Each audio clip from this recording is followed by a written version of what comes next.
आप जानते हो, असम की पहली राजवंश की कहानी किसी महान राजा से नहीं बल्कि एक दानव से शुरू होती है। एक ऐसा शासक जिसने पूरे उत्तर पूर्व भारत में खौफ का माहौल बना दिया। हजारों साल पहले जब भारत के ज्यादातर हिस्सों में सभ्यताएं बन रही थीं, तब ब्रह्मपुत्र नदी के किनारे उभर रहा था एक रहस्यमयी साम्राज्य जिसका नाम था प्रागज्योतिषपुर।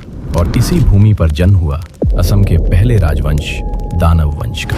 कहा जाता है कि इस वंश का पहला शक्तिशाली राजा था महिरंग दानव। उसकी ताकत सिर्फ युद्ध में विजयी होना ही नहीं था बल्कि लोगों में डर पैदा करना था। उस समय जंगल घने थे, नदियां उफान पर रहती थीं और लोगों के बीच एक ही चर्चा थी, दानव राजाओं को कोई हरा नहीं सकता। लेकिन इतिहास का सबसे खतरनाक मोड़ अभी बाकी था। इस वंश में आगे आया एक ऐसा नाम जिसने असम की पहचान हमेशा के लिए बदल दी, और वो नाम था नरकासुर, जिसका नाम आज भी कहानियों और मिथकों में जिंदा है। दानव वंश सिर्फ एक राजवंश नहीं था, ये असम के प्राचीन इतिहास की पहली शक्ति, पहला डर और पहली पहचान था। लेकिन हर साम्राज्य की तरह इस वंश का अंत भी तय था, और इसके बाद शुरू हुआ असम के सबसे प्रभावशाली राजवंशों में से एक, वर्मन वंश।